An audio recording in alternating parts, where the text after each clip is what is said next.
지금부터 내가 해주는 얘기 들어주겠니? 오늘 하나님께서 주시는 은혜의 말씀 보시겠습니다. 역대상 21장 13절 말씀이 되겠습니다.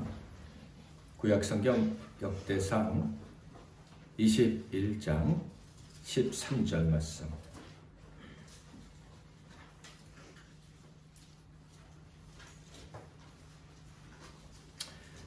우리 다 같이 한 목소리로 읽도록 하겠습니다. 시작. 다윗이 가세게 이르되 내가 곤경에 빠졌도다. 여호와께서는 긍휼이 심히 크시니 내가 그의 손에 빠지고 사람의 손에 빠지지 아니하기를 원하나이다 하는지라. 아멘. 오늘은 하나님과 화평이라는 제목으로 하나님 말씀을 상고하겠습니다. 오늘 말씀은 참으로 놀랍기도 하고 감격스럽기도 하고 또 한편으로는 충분히 부러워할 만한 그런 마음을 갖게 하는 그런 말씀입니다. 다윗이 실수했을 때 그가 했던 선택을 통해서 그에게 일어났던 일들에 대한 그런 대처를 통해서 화평의 의미를 더 깊이 생각할 수 있습니다. 그 화평의 의미를 생각하면서 그 다윗과 하나님과의 화평의 관계가 참 대단하다 하는 그런 생각을 하게 됩니다. 지난주에는 오직 화평이라는 제목으로 말씀을 나눴었는데요. 교회 안에서 성도들 간에 특별히 오직 화평을 추구해야 된다. 그를 위해서는 인격적으로 받아주고 남을 비판해서는 안 된다라는 말씀을 나눴습니다. 다른 사람의 자유를 제한하는 일을 해서는 안 된다 이런 얘기죠. 오직 화평을 추구할 때 아주 성숙한 신앙생활을 할 수 있다고 했습니다.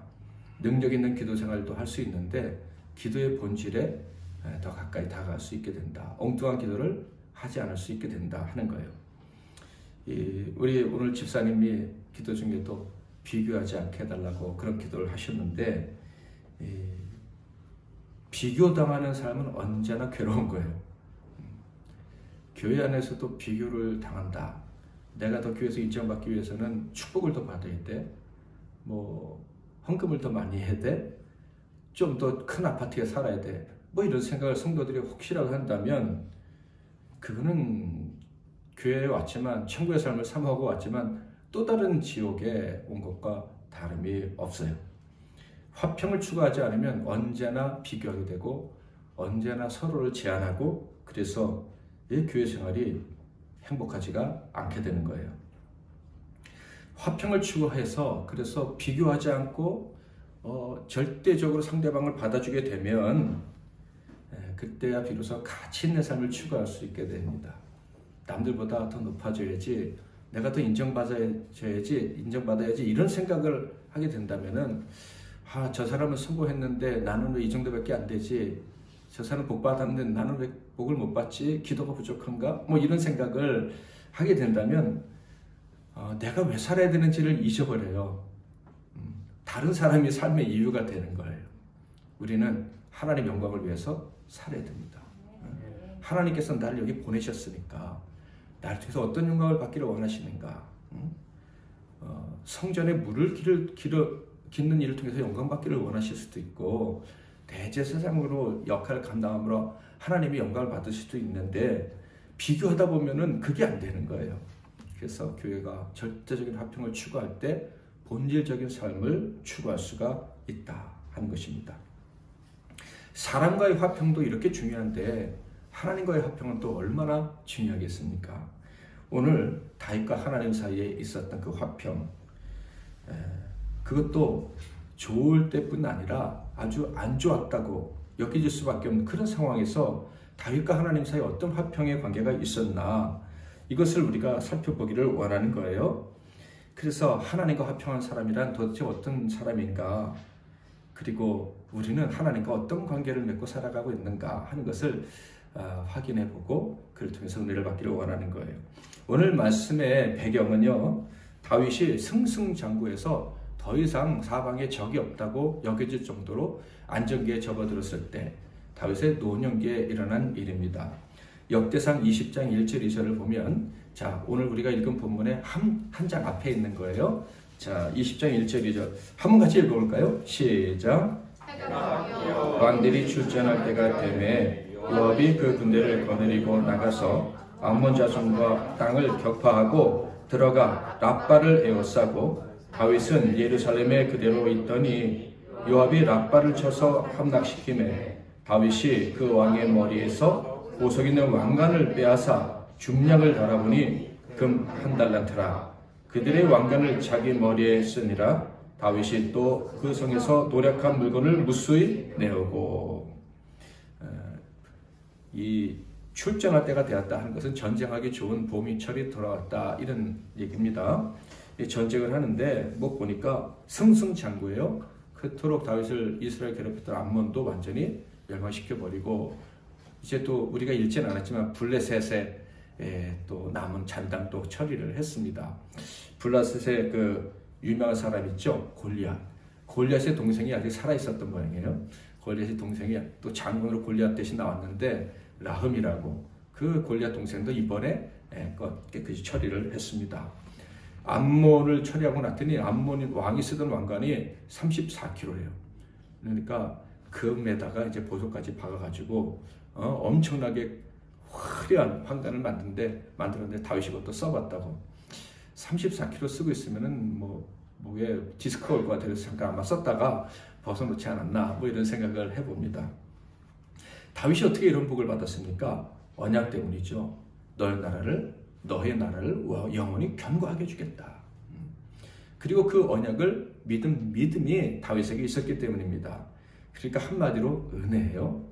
물론 하나님의 언약을 받았어도 다 복을 받는 건 아니에요. 이스라엘 백성들이 출애굽 때 하나님이 내 말에 순종하면 1000대까지 은혜를 베풀겠다라고 말씀하셨지만은 1000대까지 은혜를 받은 사람이 별로 없어요. 1000대까지 은혜를 베풀겠다. 그러나 불순종하면 3대까지 벌을 주겠다 그랬는데 3대까지 내려가는 벌을 받은 사람이 더 많은 것을 보면 하나님의 언약이 주어져도 그것을 다 내 것이다 라고 받는 사람은 많지는 않은 것 같아요. 근데 다윗은 그것을 딱 받았어요. 그래서 그는 정말 큰 복을 받은 거예요. 왕이 될 자격도 없는 사람이었는데 왕이 되고 그 나라가 점점 부강해졌다. 자, 그런데 그 은혜 때 어떤 일이 벌어졌느냐?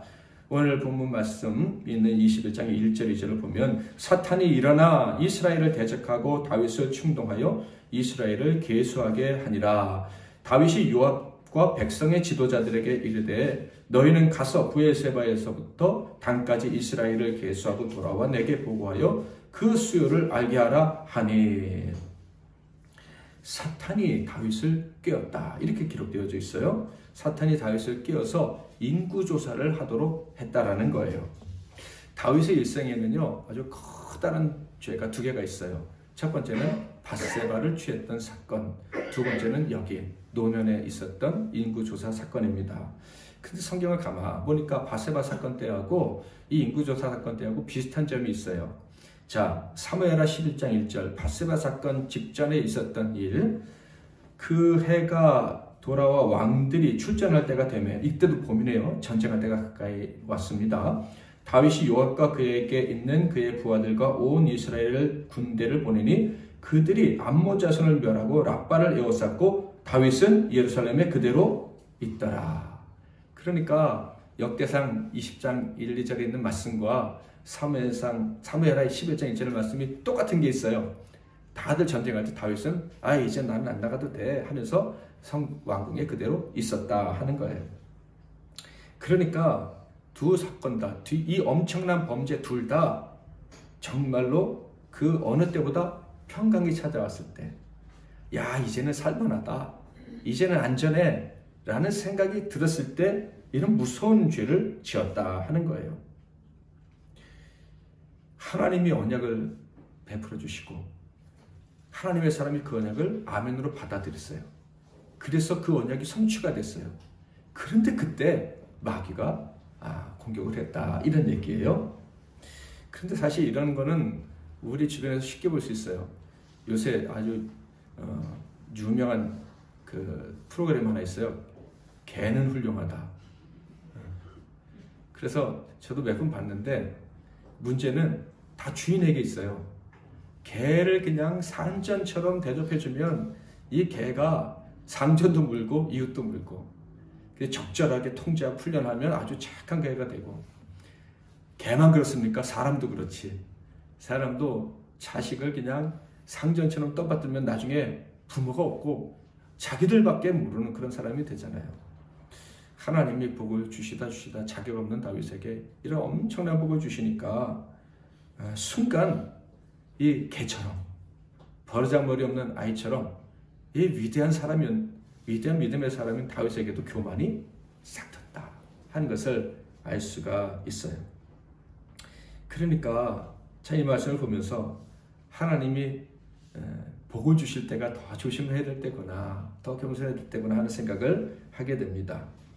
자, 사탄의 유혹에 빠져서 인구조사를 하게 합니다. 이거는 큰 문제인데, 사탄의 꾀임에 넘어갔다라는 것도 문제지만, 사탄이 왜 꾀했겠어요? 죄 짓게 하려고, 하나님께 무서운 죄를 짓게 하려고 꾀인 거 아니겠습니까? 자, 범죄 행위가 이렇게 시작이 되는 거예요. 꾀임에 넘어가는 순간. 3절 한번 읽어볼까요? 요압의 말입니다. 시작. 그 백성을 지금보다 100배나 더하시기를 원하나이다. 내 주 왕이여, 이 백성이 다 내 주의 종이 아니니까 내 주께서 어찌하여 이 일을 명령하시나이까? 어찌하여 이스라엘이 범죄하게 하시나이까 하나. 요압이 사실은 좀 평생을 통해서 다윗에게 큰 힘도 됐지만 평생 다윗의 골칫거리기도 했어요.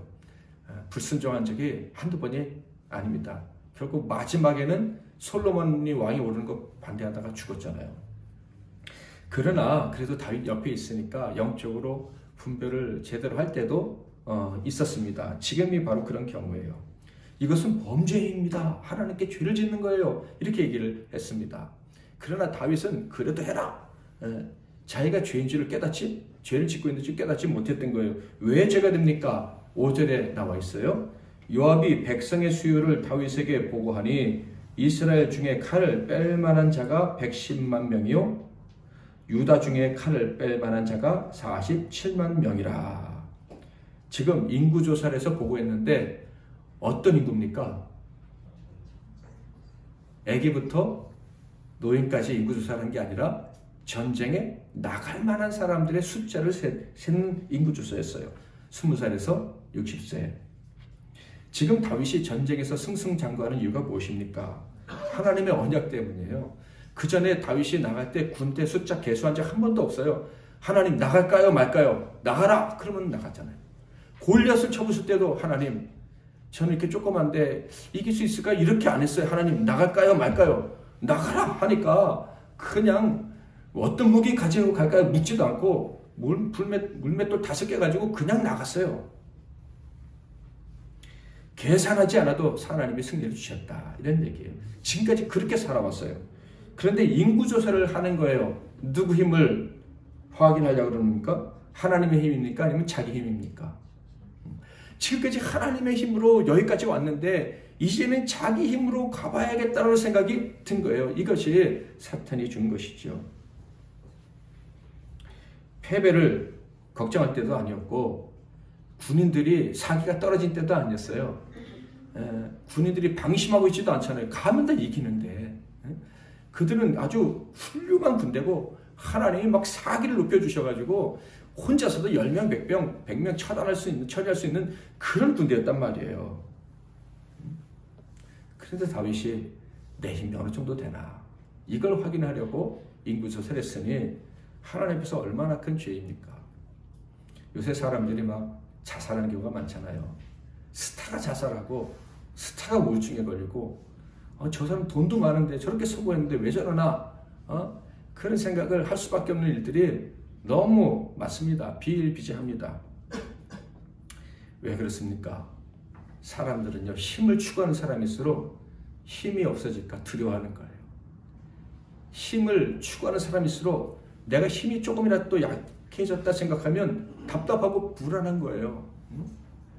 그래서 그걸 견디지 못하는 거예요. 사실 가난한 사람들이 왜 행복하냐 하면 가난한 사람을 내 형편을 이해해 줄 사람이 많아요. 가난한 사람이 많으니까. 그냥 남들보다 탁월하게 높아지면 내 마음을 알아줄 사람이 별로 없어요. 나는 지금 다른 사람과 똑같이 부족해서 지금 염려가 찾아와서 불안한데 가난할 때는 그래 너 힘들지 나도 힘들어 이러는데 높이 올라가면 넌 그 정도 되는데 뭐가 힘들어 이렇게 되니까 더 외롭고 더 괴로워서 못 견디고 쓰러지고 자살하고 그러는 거예요. 세상 사람들은요 힘이 없어지면 불안하지만 사실 우리 하나님의 사람들은 힘이 없어질 때가 은혜 받을 만한 때예요. 약할 때가 곧 감이니라 그러잖아요. 힘이 없을 때 이야 하나님이 도와주시겠구나 그래 내 믿음을 시험할 때야 이런 생각을 가지니까 그때가 더 감사할 때인데 세상 사람들은 결단코 그렇지 않죠. 세상 사람들에게 머릿속에는 뭐가 있어요? 지피지기면 백전불태. 나를 알고 적을 알면 절대로 위태로운 날은 없을 것이다. 나를 알고 적을 알면 반드시 이긴다. 뭐 이런 생각을 하고 있는 거예요. 그러니까 힘이나 성공은 반드시 계산을 잘해야 돼. 남과 비교를 잘해야 돼. 남보다 조금 더 가져야 돼. 그러면 성공할 수 있어. 이런 생각을 가지고 있다는 거예요.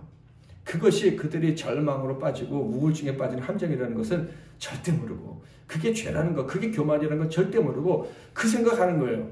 자, 오늘부터 이 말은 여러분 머릿속에서 아주 나쁜 얘기라고 생각하고 버리시기 바랍니다. 지피지기면 백천불태. 버리셨죠? 우리는 하나님만 알면 돼요. 주님만 의지하면 됩니다. 아멘 소리가 좋으신데 자 세상에서는 힘이 있어야 되고 남들보다 좀 더 강해져야 된다라는 거 생각하지만 성경은 뭐라고 얘기하신지 한번 볼까요?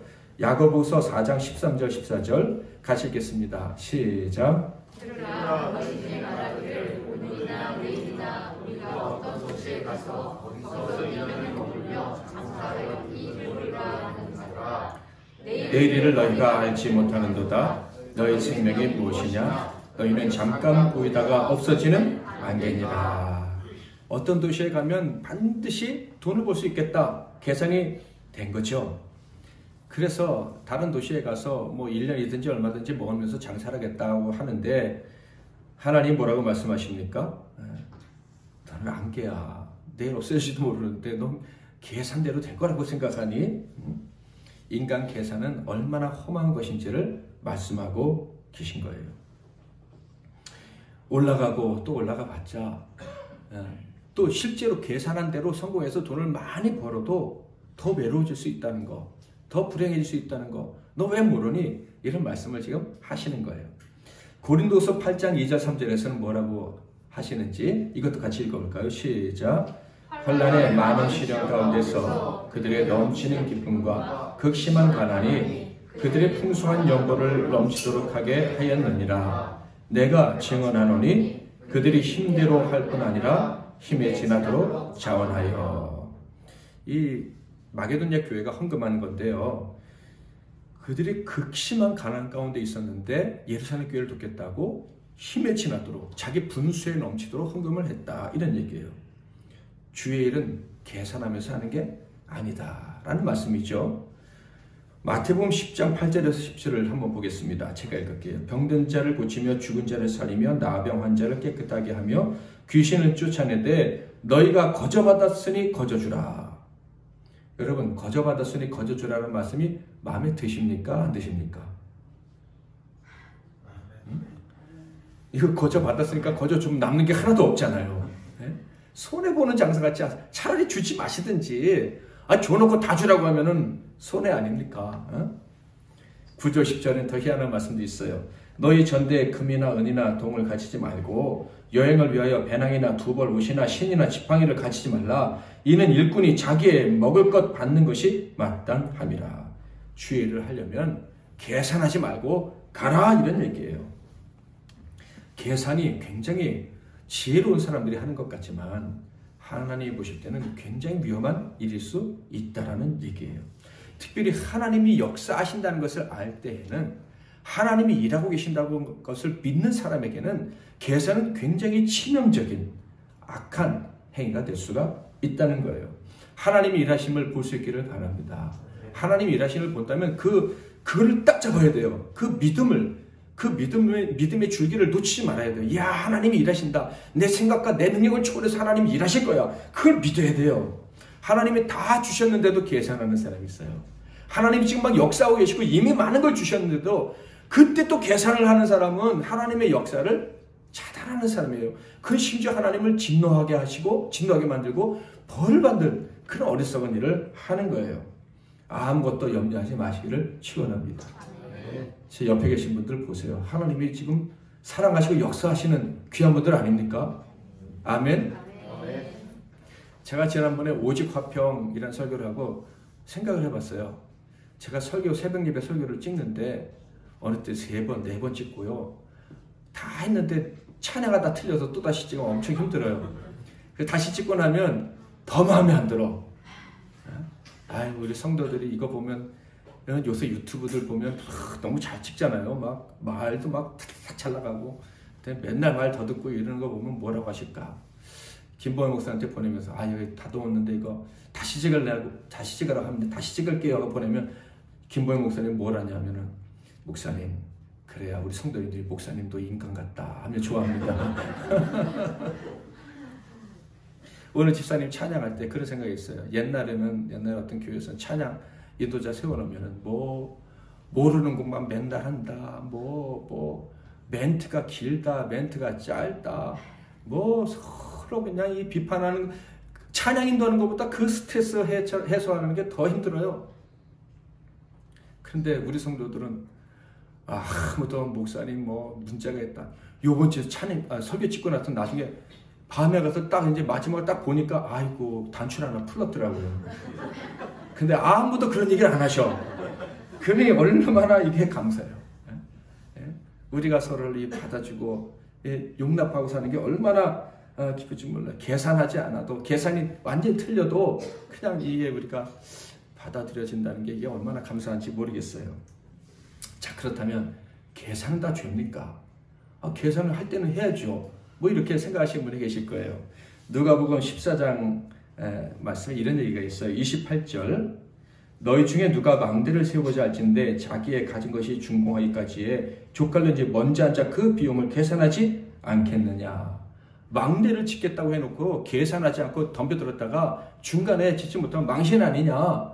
그러니까 계산해라. 이런 말씀이에요. 예수님 말씀이에요. 자, 근데 여기서 오해하면 안 되는 게 도대체 뭘 계산을 하라는 거냐. 돈 계산하라는 거냐. 문맥을 보지 않으면 안 돼요. 자, 28절 말씀 앞에 27절이 있어요.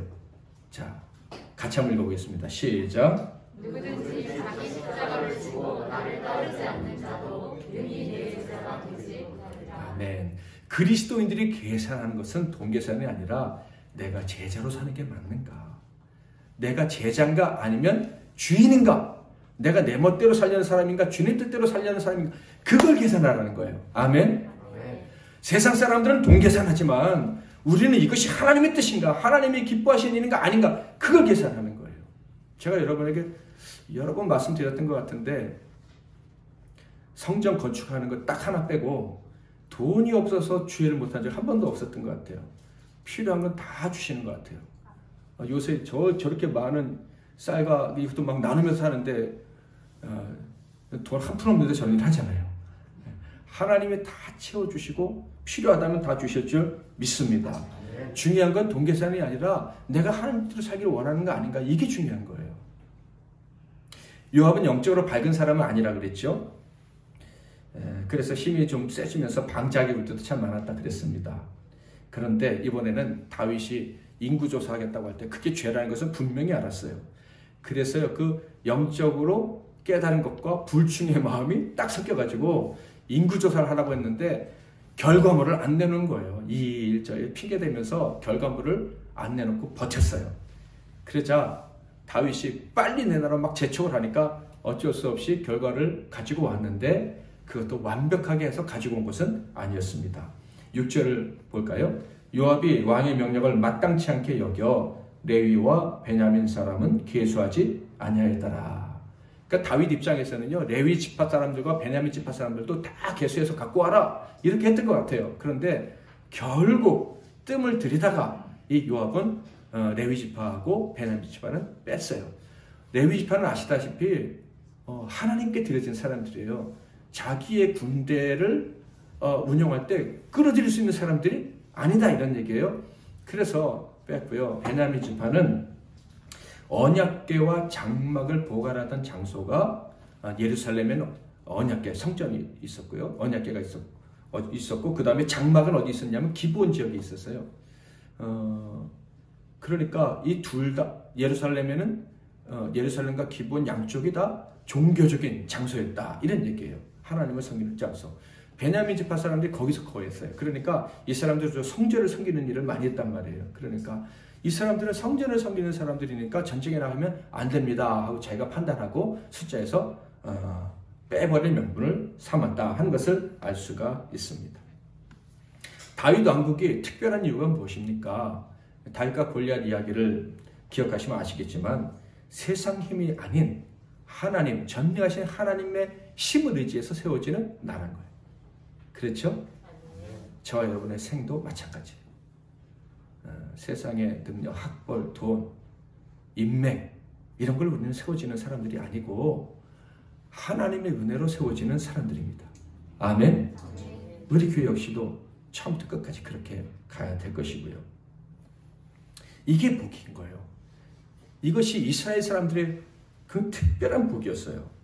그런데 다윗이 어느 날 갑자기 엉뚱한 길을 선택합니다. 세상 왕들이 가는 길을 선택을 한 거예요. 자기 군대를 계수하고 그 계산에 따라서 행동하는 그런 왕의 길을, 다른 왕들의 길을 택한 거예요. 그러니 하나님이 진노하셨죠. 그래서 바로 징계를 내리십니다. 7절 하나님이 이 일을 악하게 여기사 이스라엘을 치시매. 그런데 놀라운 일은 오늘 우리 집사님이 내 설교를 다 미리 들으셨나 어떻게 자 이게 은혜라는 거예요. 다윗에게 주신 하나님의 복이라는 거예요. 바로 즉각적인 회개. 8절 같이 한번 읽겠습니다. 시작. 다윗이 하나님께 아뢰되 내가 이 일을 행함으로 문제를 범하였나이다. 이제 강구가 없나니 종의 죄를 용서하여 주옵소서. 내가 심히 미련하게 행하였나이다. 아멘. 첫 번째 큰 죄 밧세바를 취했던 그때보다 훨씬 회개하는 속도가 빨라졌어요. 둘 다 큰 죄지만 차이점이 바로 회개하는 데 이르기까지의 시간이라고 할 수가 있겠습니다. 즉각 회개했습니다. 그러면 하나님이 그래 알았다. 이제 다시 죄를 짓지 말라. 빨리 회개했으니까. 그럴 줄 알았는데 하나님이 무서운 형벌을 내리시겠다. 3개를 내릴 텐데 그 중에 하나 택해라. 이런 말씀을 하시는 거예요. 처음에는 그런 생각이 들었어요. 아니 좀 그냥 용서해 주셔도 될 텐데 꼭 무슨 죄를 내리셔야 되나. 특별히 역대상은요. 포로 생활하다가 돌아온 이스라엘 사람들이 읽으라고 지은 책이에요. 그래서 이 역대상에는 나쁜 얘기가 하나도 없어요. 다 좋은 얘기만, 안 좋은 얘기는 다 빼고 써놨거든요. 근데 굳이 여기만 안 좋은 얘기, 하나님께 잘못해서 벌받는 얘기를 써놓은 거예요. 그것도 좀 과하다 싶을 정도로 무서운 벌 하나님이 내리셨다. 왜 그랬을까? 좀 이따 설명해 드릴게요. 일단 어떤 벌을 내리시려고 했는지 한번 읽어보겠습니다. 갓이 다윗에게 나아가 그에게 말하되 여호와의 말씀이 너는 마음대로 택하라. 뭐를 택하라는 거예요? 벌을. 12절 혹 3년 기근이든지 혹 내가 석 달을 적군에게 패하여 적군의 칼에 쫓길 일이든지 혹 여호와의 칼 곧 전염병이 사흘 동안 이 땅에 유행하며 여호와의 천사가 이스라엘 온 지경을 멸할 일이든지라고 하셨나니 내가 무슨 말로 나를 보내신 이에게 대답할지를 결정하소서 하니. 선지자 갓이 와가지고 셋 중에 하나를 결정해라 이렇게 얘기한 거예요. 첫 번째는 기근, 두 번째 3년 기근, 두 번째는 전쟁에서 패배해서 3년 동안 3개월 동안 도망 다니는 거, 그리고 3일 동안 전염병으로 사람들이 병들어 죽는 거. 셋 다 너무 잔인해 보이는 형벌입니다. 한 사람 때문에 이렇게 온 백성이 고통을 당해야 되나 이런 생각이 문득 들 수도 있어요. 근데 사실 따지고 보면 이스라엘이 그렇게 범죄하고 제멋대로 살고 사사기 시대에 다 집 좋대로 살다가 지금 이 복을 받은 건 누구 때문이에요? 다윗? 한 사람 때문이었죠. 다윗이 한 사람이 바로 섰기 때문에 그 백성이 복을 받은 거예요. 은혜로 복을 받은 거예요. 그러므로 그 한 사람이 은혜를 거부하면 또 다른 사람이 다 벌을 받는 것은 마땅한 일이에요. 저와 여러분 한 사람이 얼마나 귀한지 기억하시기를 바랍니다. 저와 여러분요, 아무리 우리 집에서 뭐 불신자가 많아도 내가 한 사람이 하나 바로 서면 나 때문에 모든 사람이 복을 받을 수 있습니다. 아멘. 한 사람이 참 중요한 거예요. 세 가지 형벌을 제안받은 이 다윗이 선택한 것은요, 전염병이었어요. 전염병.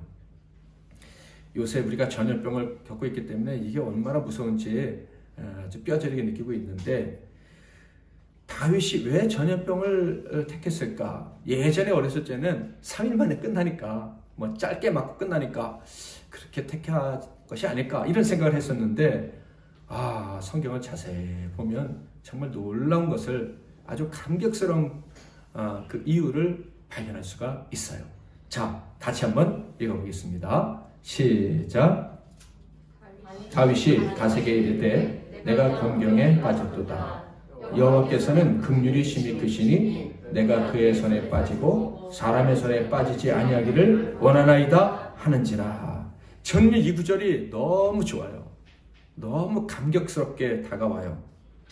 이게 무슨 말이냐면, 내가 그의 손에 빠지고 사람의 손에는 빠지고 싶지 않다. 이 말은요, 기근은 누가 주는 거예요? 자연이 주는 것 같잖아요. 그 다음에 전쟁은요, 다른 사람에 의해서 고통당하는 거잖아요. 다윗은 벌을 받더라도 누구한테 받겠다? 하나님께 받겠다. 하나님의 천사가, 하나님의 사자가 때리는 그 벌을 받고 싶다. 나는 혼나더라도요, 아버지 품에 있을 거예요. 매 맞아 죽더라도 저는 다른 데로 안 가고 아버지 앞에 있을 거예요. 왜? 아버지는 혼내시더라도 나를 버리지 않으실 줄 믿고 있는 거예요. 믿고 있는 거예요. 저는요, 이 다윗의 이 고백을 듣는 순간 하나님이 너무 좋으셨을 것 같다라는 생각을 해요. 제가 하나님이라면, 그래, 네가 잘못했으니까 벌은 받아야지. 그러나 벌이 끝나고 나면 더 큰 상을 줄 거야. 뭐 이렇게 생각하셨을 것 같아요. 실제로 그랬고요. 응?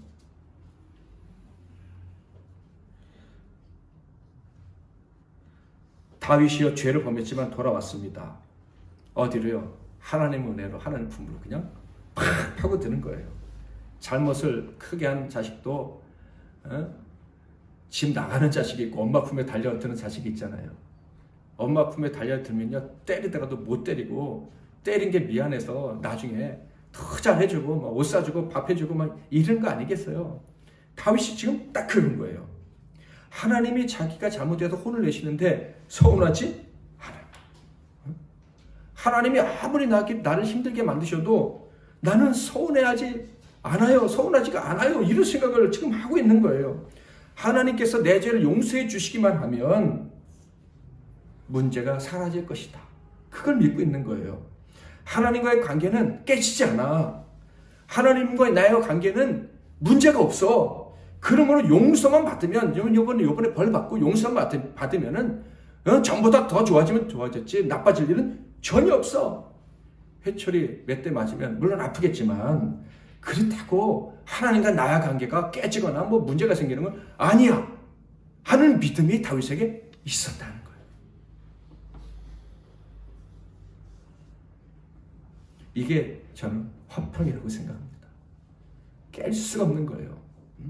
성도들 간에 받아들이고 비판하지 않으면 그게 화평이라고 그랬잖아요. 하나님은요, 다윗을 받아들여주고 혼을 내도 비난하고 쫓아내는 일은 절대 없다. 이것을 다윗이 믿은 거예요. 하나님이 자기를 무섭게 억울하게 벌을 내려도 다윗 역시도 하나님을 자기 마음에서부터 삶에서부터 쫓아내 나가시라고 할 마음이 전혀 없는 거예요. 두 분 사이의 신뢰감이 느껴집니까? 다윗과 하나님 사이의 신뢰, 철저히 완전히 묶여있는, 완전히 하나가 된 진짜한 화평, 이것이 느껴지십니까? 사실 믿음의 사람은요, 화평을 굳게 지키는 게 사명인 거예요. 성도들 간의 화평도 굳게 지키고 하나님과 나 사이에 예수로 말미암아 맺어진 화평을 굳게 지키는 게 믿음이고 그게 우리의 사명인 거예요. 에베소 4장 2절 3절 같이 한번 읽겠습니다. 시작. 모든 겸손과 온유로 하고 오래 참음으로 사랑 가운데서 서로 용납하고 평안을 이루는 줄로 성령이 하나 되게 하신 것을 힘써 지키라. 아멘. 서로 용납하는 이유가 뭐예요? 하나님이 우리를 용납해 주셨으니까. 우리가 화평을 굳게 지켜야 되는 이유가 뭐예요? 하나님과 내가 화평하게 됐으니까 화평하게 살아도 손해볼 일 없다, 이런 얘기 아닙니까? 사랑하는 성도 여러분, 우리의 사명은요, 하나님과 맺은 화평을 절대로 포기하지 않는 거예요. 하나님은 언제나 우리에게 좋으신 분이에요. 아멘. 아버지가 내리신 벌은 물론 아팠습니다. 14절, 이에 여호와께서 이스라엘 백성에게 전염병을 내리심에 이스라엘 백성 중에서 죽은 자가 7만 명이었더라. 3일이 간단한 문제인 줄 알았는데 가족이 죽었어요. 7만 명. 그러면 얼마나 많은 사람들이 오랫동안 고통을 하겠습니까? 간단한 문제가 아니에요. 그런데요, 그 이후에 찾아온 복은요, 이스라엘과 다윗과 그리고 우리 모두에게 정말 큰 복이었어요. 요새 우리 새벽 예배마다 역대하 말씀 보고 있는데 솔로몬이 성전을 짓고 그 성전의 의미를 깨닫고, 그리고 오늘도 우리가 성전 대신 예수를 바라보며 살 수 있는 그런 엄청난 은혜가 주어졌다, 이런 얘기예요. 이 3일간의 저주를 받고 난 다음에 다윗이 얻은 것은요, 성전터예요. 성전을 지을 수 있는 장소를 하나님께서 지정해 주시는 그 복을 받았다. 그래서 다윗의 마음속에 이제 성전을 지어야지 하는 생각을 갖게 되었다 하는 거예요. 평생의 꿈이 이제 허락이 된 거예요. 자, 18절 한번 같이 읽어볼까요? 시작. 여호와의 천사가 다윗에게 명령하여 다윗에게 이르기를, 다윗은 올라가서 옆 사람 오르난의 타작 마당에서 여호와를 위하여 제단을 쌓으라 하시니, 천사가 칼을 들고 벌을 내리는데 오르난의 타작 마당에 가서 딱 멈춰선 거예요. 천사가 거기에 멈춰섰습니다 하는 얘기를 듣고 이제 다윗이 거기서 달려가서 제사를 드리려고 하는 거예요. 하나님께서 그래, 용서해 줄 테니까 제사하라. 근데 다윗이 그냥 제사했습니까? 안 했습니까? 안 했어요. 오르난이 그 땅을 거저준다 그랬는데도 아니야, 내가 돈 주고 사야 돼 하고 돈을 주고 딱 샀어요. 근데 그 오르난의 타작 마당이 어딘지 아십니까? 모리아산, 아브라함이 자기 아들 이삭을 바치려 했던 곳. 그곳이 바로 예루살렘 성전터. 거긴 거예요. 그것을 다윗이 샀어요. 다윗이요, 성전을 짓지는 못했지만 성전 지을 준비는 다 했잖아요. 근데 가장 중요한 건 땅인데 그 땅을 살 수 있도록 허락해 주신 거예요. 누구 돈으로? 다윗 돈으로. 다윗이 하나님과의 화평을 믿고 하나님과 관계가 깨지지 않을 것을 확신하고 죄악 중에 벌 받는 중에도 하나님께 그냥 탁 매달렸더니, 그래, 언제나 내가 너를 만나줄 수 있는 장소를 네가 막 준비할 수 있도록 해주겠다. 그래서 다윗이 그 죄를 짓고 용서받고 난 다음에 성전터를 자기 돈으로 딱 사서 준비를 할 수 있었던 거예요. 성전터만 준비했습니까? 성전에 필요한 모든 물자를 준비하는 일도 시작할 수가 있었어요. 역대상 22장 5절 같이 한번 읽어보겠습니다. 시작. 다윗 22장 5절. 네, 22장 5절은 제가 읽겠습니다. 다윗이 이르되, 내 아들 솔로몬은 어리고 미숙하고 여호와를 위하여 건축할 성전은 극히 웅장하여 만국의 명성과 영광이 있게 하여야 할지라. 그러므로 내가 이제 그것을 위하여 준비하리라 하고 다윗이 죽기 전에 많이 준비하였더라. 아시다시피 쓰고도 남았어요. 근데 다윗만 준비했습니까? 온 백성들이 다 같이 준비했어요. 계산한 만큼만 준비했습니까? 아니면 넘치도록 준비했습니까? 넘치도록 준비했어요. 다윗은 계산했다 벌 받았는데 하나님께 회개하고 나니까 이제 계산하지 않아도 하나님이 채워주시고 부족함 없이 해주시는 그런 은혜를 받게 되었다 하는 것입니다. 온 백성들이요 헌신했어요. 그들은 알고 있었어요. 다윗이 살아 생전에는 성전을 지을 수 없다. 그러니까 자기들도 역시 성전을 짓기 위해 헌금을 했지만 성전이 세워진 것을 못 볼 수도 있다. 다윗은 자기 업적이 아닌 거예요. 해봤자. 백성들도 마찬가지예요. 그런데 다윗과 모든 사람들이 다 계산 없이 헌신을 하는 거예요. 그러니까 온 나라 자체가 서로 계산하고 따지지 않고 그저 사랑으로 섬기는 그런 영적 분위기가 만들어지지 않았겠습니까? 하나님께도 그렇게 드리니 이웃에겐 또 오죽했겠어요.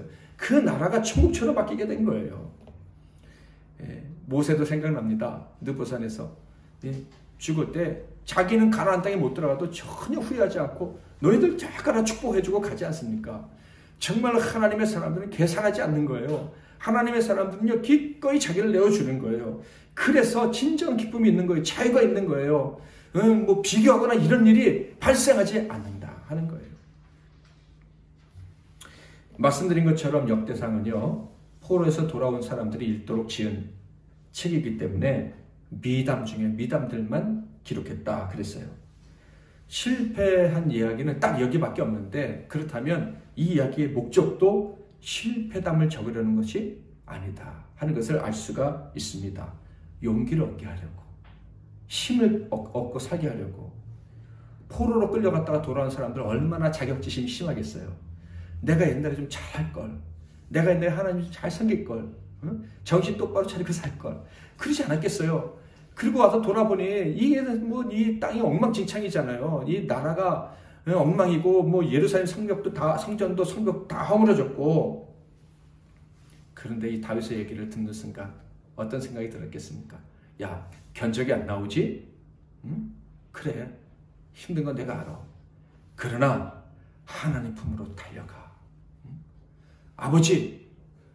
아버지께서 용서해 주시면 다 해결됩니다. 우리가 아무리 미련하게 살았어도 아버지께서 용서해 주시면, 아버지와 나의 관계가 깨지지만 않으면 다 회복됩니다. 그 마음으로 하나님께 달려가. 그러면 너희들은 살 수 있어.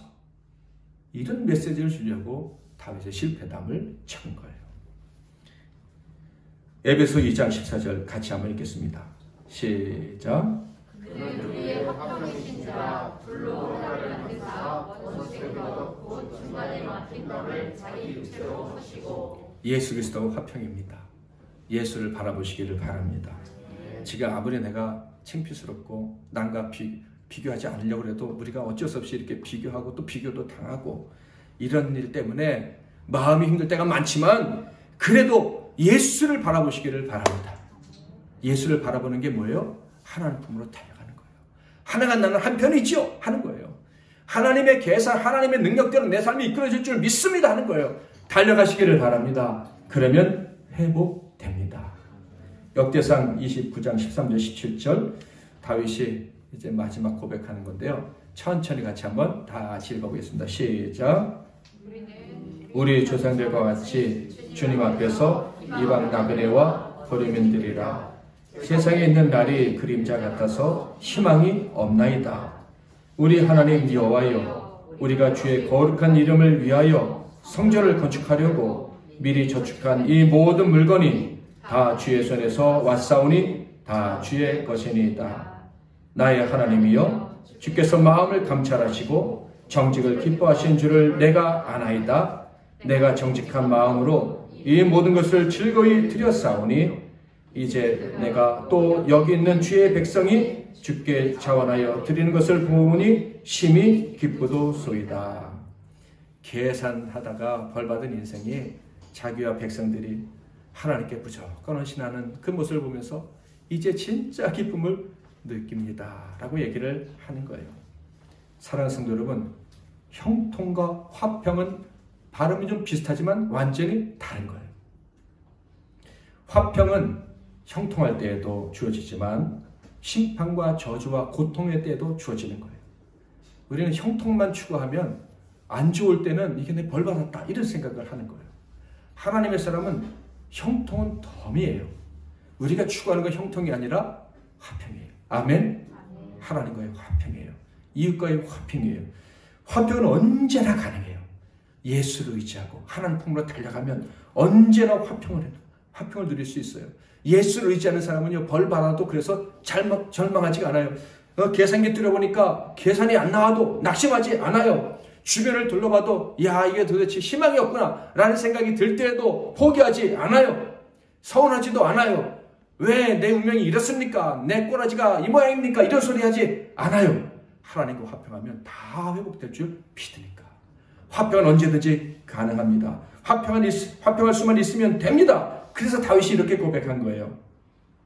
시편 78편 28절, 73편 28절. 하나님께 가까이 하며 내게 복이라. 내가 주 여호와를 나의 피난처로 삼아 주의 모든 행적을 전파하리이다. 요한계시록 3장 20절 다 같이 시작.